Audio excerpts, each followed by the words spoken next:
അല്ല കുറേ നാളായിട്ട് നമ്മൾ ആഗ്രഹിക്കുന്ന ഒരു സംഭവമാണ് ഇന്ത്യക്ക് വേണ്ടിയിട്ട് ഒരു പാർട്ട് ടൈം ജോബ്സ് ഫൈൻഡ് ചെയ്യാൻ പറ്റുന്ന ഒരു ആപ്ലിക്കേഷൻ ക്രിയേറ്റ് ചെയ്യാന്നുള്ളത്. അതായത് നമുക്ക് ഇന്ത്യയിൽ ഇപ്പോൾ ഒത്തിരി സ്റ്റുഡൻസ് ഉണ്ട്, കോളേജുകളിൽ പഠിക്കുന്ന സ്റ്റുഡൻസ് ഉണ്ട്. അപ്പോൾ ഇവർക്കൊക്കെ പാർട്ട് ടൈം ജോബ് ഫൈൻഡ് ചെയ്യാനായിട്ടുള്ളൊരു മൊബൈൽ ആപ്ലിക്കേഷൻ അല്ലെങ്കിൽ ഒരു പ്ലാറ്റ്ഫോം നിലവിൽ അത്ര ആക്റ്റീവായിട്ട് നിലവിൽ ഞാൻ കണ്ടിട്ടില്ല. അപ്പോൾ അങ്ങനെ ഒരു പ്ലാറ്റ്ഫോമാണ് നമ്മൾ ഈ ഒരു ചാനൽ ത്രൂ നമ്മൾ ക്രിയേറ്റ് ചെയ്യാനായിട്ട് പോകുന്നത്. അപ്പോൾ ഈ ഒരു എൻ്റെ പ്രൊജക്റ്റിൽ നമ്മൾ ചെയ്യാൻ പോകുന്ന ഈച്ച് ആൻഡ് എവരി സെറ്റപ്പ് നമ്മളൊരു വീഡിയോ ആയിട്ട് ക്രിയേറ്റ് ചെയ്തിട്ട് നമ്മൾ ഈ ചാനലിൽ അപ്ലോഡ് ചെയ്യുന്നതായിരിക്കും. അപ്പോൾ ഇതെൻ്റെ ഫസ്റ്റ് ഇൻട്രൊഡക്ഷൻ വീഡിയോ ആണ്. അപ്പോൾ let's dive into it and let's get started. ഇതിനകത്ത് നമ്മൾ ഫസ്റ്റ്ലി ക്രിയേറ്റ് ചെയ്യാൻ പോകുന്നത് നമ്മളുടെ ഒരു UI ഡിസൈനിങ് ആണ്. അതായത് നമ്മളിപ്പോൾ ഒരു മൊബൈൽ ആപ്ലിക്കേഷൻ ക്രിയേറ്റ് ചെയ്യുകയാണെങ്കിലും ഒരു വെബ്സൈറ്റ് ക്രിയേറ്റ് ചെയ്യുകയാണെങ്കിലും എന്താണെങ്കിലും നമുക്കത് ഫൈനൽ ലുക്കിനകത്ത് എങ്ങനെയാണ്, അറ്റ്ലീസ്റ്റ് എന്തൊക്കെ ഫീച്ചേഴ്സ് എവിടെയൊക്കെ വരണം, അങ്ങനത്തെ ഒരു റഫ് ഐഡിയ വേണം. അതിന് വേണ്ടിയിട്ട് നമ്മൾ ഈ ഒരു എൻ്റയർ പ്രൊജക്റ്റിനെ നമ്മൾ ഈ ഒരു മൊബൈൽ ആപ്ലിക്കേഷനാണ് ഡെവലപ്പ് ചെയ്യാനായിട്ട് പോകുന്നത്. അപ്പോൾ ഇതിന് സെർവേഴ്സ് ഉണ്ടാവും, അതുപോലെ തന്നെ ക്ലയൻറ്റ് സൈഡ് ഉണ്ടാവും, അപ്പോൾ ഫ്രണ്ട് ആൻഡ് ബാക്ക് ആൻഡ് അങ്ങനത്തെ സെപ്പറേറ്റ് ഡിവിഷൻസ് ഒക്കെ ഉണ്ടാവും. അപ്പോൾ ഇതിൻ്റെ ഈ ഒരു മൊബൈൽ ആപ്ലിക്കേഷൻ്റെ ഡിസൈനിങ് എന്നാണ് നമ്മൾ ഫസ്റ്റ് സ്റ്റാർട്ട് ചെയ്യാനായിട്ട് പോകുന്നത്. അപ്പോൾ ഡിസൈനിങ് ചെയ്യാൻ വേണ്ടിയിട്ട് നമുക്കിതിനകത്ത് ബേസിക്കലി ഇനീഷ്യലി വേണ്ട കുറച്ച് ഫീച്ചേഴ്സ് ഉണ്ട്. ഇതിൻ്റെ പ്രൈമറി അല്ലെങ്കിൽ കോർ ഫങ്ഷനാലിറ്റി എന്ന് പറയുന്ന കുറച്ച് ഫീച്ചേഴ്സ് ഉണ്ട്. അതെല്ലാം നമ്മൾ നോട്ട് ഔട്ട് ചെയ്യുക. എന്നിട്ട് അതെല്ലാം വരാവുന്ന രീതിയിൽ നല്ലൊരു അട്രാക്റ്റീവ് UI ഡിസൈൻ ചെയ്തെടുക്കുക എന്നുള്ളതാണ് നമ്മുടെ ഫസ്റ്റ് സ്റ്റെപ്പ്. അപ്പോൾ നമുക്ക് ഫസ്റ്റ് സ്റ്റെപ്പിലോട്ട് പോവാം. അപ്പോൾ ഫസ്റ്റ് നമ്മൾ പോകുന്നത് ക്ലിക്കപ്പ് എന്ന് പറയുന്ന ഈ ഒരു വെബ്സൈറ്റിലോട്ടാണ്. ഇവിടെ ഞാനിപ്പോൾ എൻ്റെ ഒരു സെലക്റ്റഡ് ആയിട്ടുള്ള ഒരു ഗൂഗിൾ അക്കൗണ്ട് വെച്ചിട്ടാണ് ഞാൻ അതിലേക്ക് ലോഗിൻ ചെയ്യാനായിട്ട് പോകുന്നത്. അപ്പോൾ ഈ ഒരു ക്ലിക്കപ്പ് എന്താ ചെയ്യുന്നത് വെച്ചാൽ ഇത് ആക്ച്വലി ഒരു പ്രൊജക്റ്റ് മാനേജ്മെൻറ്റ് ടൂൾ എന്നൊക്കെ നമുക്ക് പറയാൻ പറ്റും. അപ്പോൾ ഇതിനകത്ത് നമുക്ക് എല്ലാ കാര്യങ്ങളും ഓൾമോസ്റ്റ് ഡോക്യുമെൻറ്റേഷൻ അങ്ങനത്തെ കാര്യങ്ങൾ, ടാസ്കുകൾ ഡിഫൈൻ ചെയ്യുക, അങ്ങനത്തെ എല്ലാ കാര്യങ്ങളും നമുക്ക് ചെയ്യാൻ പറ്റും. ഇപ്പോൾ ഞാനിത് യൂസ് ചെയ്യുന്നത് ഡോക്യുമെൻറ്റേഷൻ ചെയ്യാൻ വേണ്ടിയിട്ടാണ്. അപ്പോൾ ഇതിനകത്തായിരിക്കും നമ്മൾ കോർ ഫങ്ഷനാലിറ്റീസ് കാര്യങ്ങളെല്ലാം ഞാൻ അപ്പോൾ നോട്ട് ഔട്ട് ചെയ്യാനായിട്ട് പോകും. അപ്പോൾ ഇതിനകത്ത് ഞാൻ ഈ ഒരു അക്കൗണ്ട് ത്രൂ ലോഗിൻ ചെയ്യാണ്. അപ്പോൾ ഇവിടെ ഞാൻ ലോഗിൻ ചെയ്ത് കഴിഞ്ഞപ്പോൾ ഈ ഒരു ലെഫ്റ്റ് സൈഡിലായിട്ട് ഇവിടെ പ്രൊജക്ട്സ് എന്ന് പറഞ്ഞിട്ട് ഒരു ഓപ്ഷൻ ഉണ്ട്. ഓക്കെ, ഈ ഒരു ഡ്രോപ്പ് ഡൗൺ ഇതിൻ്റെ അകത്ത് ഈ ഒരു പ്ലസ് ഐക്കണിൽ ക്ലിക്ക് ചെയ്തിട്ട് ഞാനൊരു പുതിയൊരു ഡോക്യുമെൻറ്റ് ക്രിയേറ്റ് ചെയ്യാനായിട്ട് പോകും. ഓക്കെ, അപ്പോൾ ഈ ഡോക്യുമെൻറ്റിന് ഞാനിപ്പോൾ തൽക്കാലം കൊടുക്കുന്ന ഒരു പേരെന്ന് പറഞ്ഞാൽ ഫോർ ടെമ്പററി ആയിട്ട് നമ്മളിപ്പോൾ ഒരു part time job finding app ആയതുകൊണ്ട് തന്നെ ആ ഒരു പേരിൽ തന്നെയാണ് കൊടുക്കുന്നത്. PJF ആപ്പ് എന്ന് നമുക്കിപ്പോൾ നിലവിൽ കൊടുക്കാം. ഓക്കെ, ഇനി ഇതിനകത്ത് സ്റ്റാർട്ട് റൈറ്റിംഗ് എന്ന് പറഞ്ഞിട്ട് ഒരു ഓപ്ഷൻ ഉണ്ട്. അതിൽ ക്ലിക്ക് ചെയ്താൽ നമ്മുടെ ഡോക്യുമെൻറ്റേഷൻ നമുക്ക് സ്റ്റാർട്ട് ചെയ്യാവുന്നതാണ്. അപ്പോൾ ഇവിടെ ഞാൻ ഫസ്റ്റ് തന്നെ കൊടുക്കുന്നത് കോർ ഫങ്ഷനാലിറ്റീസ് ആണ്. അപ്പോൾ ഈ കോർ ഫങ്ഷനാലിറ്റീസ് എന്തൊക്കെയാണെന്ന് നമുക്ക് അറിഞ്ഞാൽ മാത്രമേ നമുക്ക് ഇതിൻ്റെ ഡിസൈനിങ്ങിലോട്ട് കിടക്കാനായിട്ട് പറ്റത്തുള്ളൂ. അപ്പോൾ ഇതാണ് നമ്മുടെ കോർ ഫങ്ഷനാലിറ്റീസ്. ഓക്കെ, ഇനി ഞാൻ ഇതിനെ ജസ്റ്റ് ഒന്ന് ബോൾഡാക്കി കൊടുക്കാം. ഓക്കെ, ഇവിടെ ഞാൻ ഫസ്റ്റത്തെ കോർ ഫങ്ഷനാലിറ്റി ആയിട്ട് കൊടുക്കുന്നതാണ് ഇപ്പോൾ യൂസറിൻ്റെ ഒത്തൻറ്റിക്കേഷൻ. ഓക്കെ, യൂസർ ഒത്തൻറ്റിക്കേഷൻ ചെയ്യണം, അതായത് യൂസർക്ക് രജിസ്റ്റർ ചെയ്യാൻ പറ്റണം, ലോഗിൻ ചെയ്യാൻ പറ്റണം. Okay, next. അപ്പോൾ ഞാനവിടെ യൂസർ ഒത്തൻറ്റിക്കേഷൻ എന്നാണ് കൊടുക്കുന്നത്.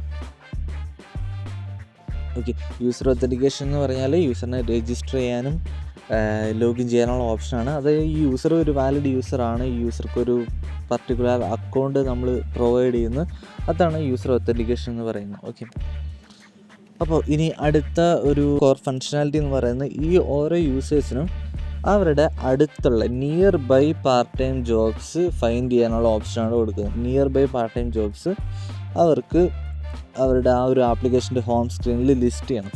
Okay, find near by available part time jobs. Okay, ഈ ഒരു ഇപ്പോൾ യൂസേഴ്സിന് അവരുടെ ചുറ്റുവട്ടത്തുള്ള അല്ലെങ്കിൽ അടുത്തുള്ള പാർട്ട് ടൈം ജോബ്സ് എല്ലാവരും നമുക്ക് ഈ ഒരു ആപ്പ് ത്രൂ ലിസ്റ്റ് ചെയ്ത് കാണാൻ പറ്റും. ഇനി നമുക്ക് കൊടുക്കേണ്ടത് ഈ ഒരു പാർട്ട് ടൈം ജോബിലേക്ക് അപ്ലൈ ചെയ്യാനുള്ള ഒരു ഓപ്ഷനാണ്. ഓക്കെ, എല്ലാവർക്കും ചുമ്മാ നമുക്ക് പാർട്ട് ടൈം ജോബ് കാണാൻ അതിൻ്റെ ഡീറ്റെയിൽസ് വായിക്കുക, ഇത്ര പേ, ഇന്ന ഡീറ്റെയിൽസ് ഇന്നൊക്കെയാണ് നമ്മൾ ചെയ്യേണ്ട ഡ്യൂട്ടീസ്, അതൊക്കെ ഓക്കെ. എന്നിട്ട് അതിലേക്ക് നമുക്ക് അപ്ലൈ ചെയ്യാനുള്ള ഓപ്ഷൻ, അതൊരു കോർ ഫങ്ഷനാലിറ്റിയാണ് അല്ലേ. അത് നമുക്ക് apply for job, part time jobs. Okay, നമുക്ക് സെലക്ട് ചെയ്ത് നമുക്ക് ഇഷ്ടപ്പെട്ട ഒരു പാർട്ട് ടൈം ജോബിലോട്ട് അപ്ലൈ ചെയ്യാനുള്ള ഒരു ഓപ്ഷൻ. അപ്ലൈ ചെയ്യാന്ന് പറയുമ്പോൾ അതിലേക്ക് അപ്ലൈ ചെയ്യാനായിട്ട് വേണ്ട കോൺടാക്ട് ഫോംസ്, നമ്മൾ എന്തൊക്കെ ഡീറ്റെയിൽസ് നമ്മൾ സബ്മിറ്റ് ചെയ്യണം, റെസ്യൂം സബ്മിഷൻ വേണമെങ്കിൽ അത്. ഓക്കെ, ഇതൊക്കെയാണ് നമ്മൾ ആ ഒരു apply for part time job എന്ന് പറയുന്ന ആ ഒരു സെക്ഷനിൽ നമ്മൾ കൊടുക്കുന്നത്. പിന്നെ വേണ്ടതാണ് ഒരു തവണ നമ്മൾ അപ്ലൈ ചെയ്ത് കഴിഞ്ഞാൽ അതിൻ്റെ സ്റ്റാറ്റസ് എന്താണെന്ന് നമുക്ക് അറിയണം. ഓക്കെ, നമുക്ക് എപ്പോഴും നമ്മൾ എന്തെങ്കിലും ഫീഡ്ബാക്ക് എക്സ്പെക്റ്റ് ചെയ്യുന്നതാണ്. അപ്പോൾ നമ്മളൊരു ജോബിലേക്ക് അപ്ലൈ ചെയ്തിട്ട് അതിൻ്റെ സ്റ്റാറ്റസ് സ്റ്റിൽ പെൻഡിങ് ആണോ, അല്ലെങ്കിൽ അവർ കണ്ടോ, അല്ലെങ്കിൽ റിജക്റ്റ് ചെയ്തോ, ഗ്രാൻഡ് ചെയ്തോ, ഓക്കെ, അത് അറിയാൻ വേണ്ടിയിട്ട് അവർ അപ്ലൈ ചെയ്തിരിക്കുന്ന എല്ലാ പാർട്ട് ടൈം ജോബ്സിൻ്റെയും സ്റ്റാറ്റസ് ഒരു സിംഗിൾ ഇതിനകത്ത് അവർക്ക് കാണാൻ പറ്റണം.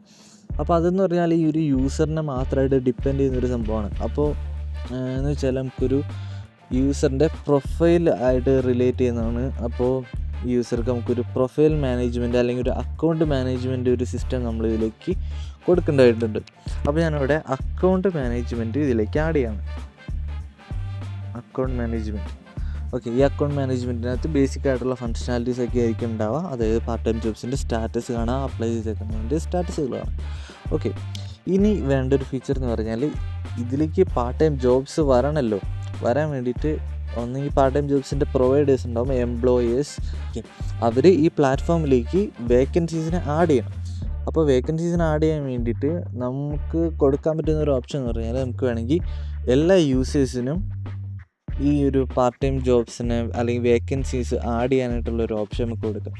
ബട്ട് ആ ഒരു യൂസർ എന്ന് പറഞ്ഞാൽ വെരിഫൈഡ് യൂസർ ആയിരിക്കണം. ഒന്നെങ്കിൽ ആ യൂസർക്ക് അവരുടെ ഗവൺമെൻറ് ID യൂസ് ചെയ്തുകൊണ്ട് അവരുടെ അക്കൗണ്ട് വെരിഫൈഡ് ആയിരിക്കണം. അവരുടെ ആധാറോ അല്ലെങ്കിൽ അങ്ങനെ എന്തെങ്കിലും ഒരു ID പ്രൂഫ് അവർ സബ്മിറ്റ് ചെയ്തിട്ട് അക്കൗണ്ട് വെരിഫിക്കേഷൻ ചെയ്തിട്ടുള്ളവർക്ക് വേണമെങ്കിൽ ഇതിലോട്ട് ജോബ് വേക്കൻസീസിന് ആഡ് ചെയ്യാനായിട്ടുള്ള ഓപ്ഷൻസ് കൊടുക്കാം. ഓക്കെ, അത് എന്ത് ടൈപ്പിലുള്ള വാലിഡേഷൻസ് വേണമെങ്കിലും ആവാം. അതിനെക്കുറിച്ച് നമ്മൾ ഒന്നുകൂടി ഡീപ്പായിട്ട് നോക്കണം. ഓക്കെ, അപ്പോൾ ഞാനിപ്പോൾ ഇവിടെ ജസ്റ്റ് ഒരു ബേസിക്കായിട്ട് കൊടുക്കാൻ പോവാണ്. Add job. നമ്മൾ ഇതിനകത്ത് പാർട്ട് ടൈം ജോബ്സ് മാത്രമേ ഫോക്കസ് ചെയ്യുന്നുള്ളൂ. Part time job vacancies by verified users. Okay, അപ്പോൾ ഇത്രയും കാര്യങ്ങളാണ് നമ്മളുടെ ഈ ഒരു ആപ്ലിക്കേഷന് ഒരു ബേസ് മോഡലെങ്കിലും റണ്ണിങ് ലെവലിലോട്ട് കൊണ്ടുവരാൻ വേണ്ടിയിട്ട് നമുക്ക് വേണ്ട കോർ ഫങ്ഷണാലിറ്റീസ് എന്ന് പറയുന്നത്. അപ്പോൾ ഇത്രയും കാര്യങ്ങൾ നമ്മൾ എന്തായാലും നമ്മുടെ ഫസ്റ്റ് ബേസ് വേർഷനിൽ ഇൻക്ലൂഡ് ചെയ്യണം. അപ്പോൾ നെക്സ്റ്റ് നമ്മൾ ഈ പറയുന്ന ഈ 5 കോർ ഫങ്ഷണാലിറ്റീസ് ഇൻക്ലൂഡഡ് ആയിട്ടുള്ള ഒരു മൊബൈൽ ആപ്ലിക്കേഷൻ്റെ UIനെ ഡിസൈൻ ചെയ്യാനായിട്ട് പോകുന്നത്. അപ്പോൾ ആ ഒരു കംപ്ലീറ്റ് UI ഡിസൈനിങ് വീഡിയോ ആയിട്ട് നമുക്കിനി നെക്സ്റ്റ് വീഡിയോയിൽ കാണാം. അപ്പോൾ ടിൽ ദെൻ എല്ലാവരും സ്റ്റേ ട്യൂൺ. സബ്സ്ക്രൈബ് ചെയ്യാത്തവരാണെങ്കിൽ ഇപ്പോൾ തന്നെ പോയി സബ്സ്ക്രൈബ് ചെയ്യുക, ബെല്ലൈക്കൺ എനേബിൾ ചെയ്യുക. എന്തെങ്കിലും ഡൗട്ടോ കാര്യങ്ങളൊക്കെ ഇൻ ബിറ്റ്വീനിൽ വരികയാണെങ്കിൽ ജസ്റ്റ് കമൻറ്റ് ബോക്സിലിടുക. ഓക്കെ, അപ്പോൾ നെക്സ്റ്റ് വീഡിയോ ആയിട്ട് വരുന്നവരെ ഗുഡ് ബൈ.